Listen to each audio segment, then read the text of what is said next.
બાંધકામ ફ્લેટ્સનો ના ચાલે, ટોટલી રિસ્કી કામ છે. અમારી ઇન્દ્રલોક સોસાયટી 2 વિભાગ છે અને વારસિયામાં આવેલ છે.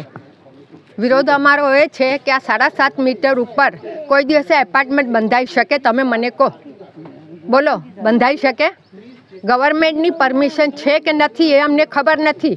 અમે વિરોધ કરીએ છીએ પણ કોઈ દિવસે એ લોકો કામ બંધ રાખતા નથી. શુક્રવાર અને શનિવાર રવિવારમાં કામ ચાલુ રાખે છે, બાકી બીજા બધા દિવસો બંધ. કોઈ પણ અધિકારી આવે તો આવીને શું જુએ કે કામ બંધ છે. તમે કોઈને રજૂઆત કરેલી છે? બધે ઠેકાણે અમે રજૂઆત કરેલી છે. કોર્પોરેશનમાં મેયર સાહેબને, કમિશનર સાહેબને, ટીડીઓમાં ગયેલા છીએ, બધાને અમે રજૂઆત કરેલી છે. છતાંય આ ભાઈને નોટિસો મળ્યા છે, સ્ટે ઓર્ડર મળ્યા છે, છતાં એ કામ નથી બંધ કરતા. તો એમના ઉપર કદાચ મોટા માણસનું કોઈનું વગ હોય, હાથ હોય તો જ આ કામ ચાલુ રાખ્યું છે. ને અમારી માંગણી આ છે કે 7.5 મીટરના રોડ ઉપર એપાર્ટમેન્ટ ના બંધાઈ શકે. પાછળ કાંસ છે, ડ્રેનેજ લાઈન એક છે, પાણીની લાઈન એક છે. તકલીફ કોને પડશે? અમને જ પડવાની છે બધાને. જયશ્રીબેન હીરાનંદ મામતોરા. એ કઈ સોસાયટી છે અને શું વાંધો ઉઠાવવામાં આવ્યો? આ સોસાયટીનું નામ છે ઇન્દ્રલોક 2 વિભાગ 2, વિદ્યાનગર સોસાયટીની સામે દેવીનારાયણ ટાવર્સ પાસે વારસિયા સિંધુ સાગર, જેને પહેલાં ધોબી તળાવ કહેતા હતા, એની પાછળનો ભાગ. અહીંયા અમે રહીએ છીએ, રેસિડેન્શિયલ એરિયા છે. અહીંયા ઘણા બધા ફ્લેટ્સ પહેલાં પણ થઈ ગયા છે, એ કાયદેસર થઈ ગયા છે તો માની લીધો.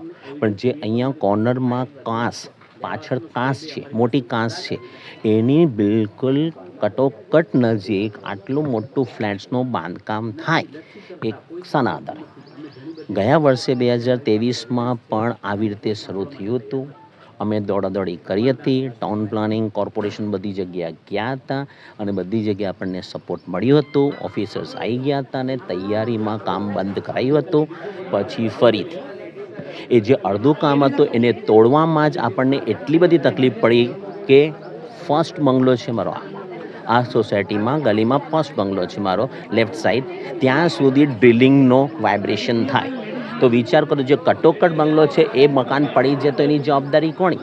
આટલું જૂનું આરસીસીનું કામ થયેલ હોય અને પાછળ મોટામાં મોટી કાંસ છે, આટલું જૂનો પ્લોટ છે. અહીંયા પહેલાં રેસિડેન્શિયલ 2 મકાન હતા, ground floor, even first floor પણ નહીં બનેલો હતો. હું અહીંયા મોર દેન 15 યર્સથી રહું છું. બિલ્ડરનું નામ શું છે અને કઈ રીતની અહીંયા પરમિશન મળે? શું વસ્તુની પરમિશન મળે? બિલ્ડરનું નામ પંજવાની છે, વિજયભાઈ પંજવાની, અને અહીંયા એ બતાવે છે પરમિશન મળેલી છે, પણ અમે ઇન્ક્વાયરી કરી છે ત્યાં કોઈ પરમિશન નથી. ગયા વર્ષના અમે પાસે એવિડન્સ છે. કોઈને રજૂઆત કરેલી કે કોઈક વસ્તુ તમે આજ સુધી કરવામાં આવી? કોર્પોરેશન દ્વારા તમે કોઈને રજૂઆત કરેલી? અમે કોર્પોરેશનમાં રજૂઆત કરી છે, ટાઉન પ્લાનિંગમાં કરી છે, કમિશનરશ્રીને મળી આવ્યા છે, બધી જગ્યાએ રજૂઆત કરી છે. આ વખતે ઓફિસર્સ આવે પણ છે, પણ હવે સોમ, મંગળ, બુધ, ગુરુ કામ બંધ અને શુક્રવારથી બપોરથી ચાલુ. જ્યારે બધા કામગીરી ચાલુ થાય. અમારી માંગણી છે અહીંયા ફ્લેટ્સ નહીં થવા જોઈએ. વિસ્તારના કાઉન્સિલરોને બધાને રજૂઆત કરી દીધી છે.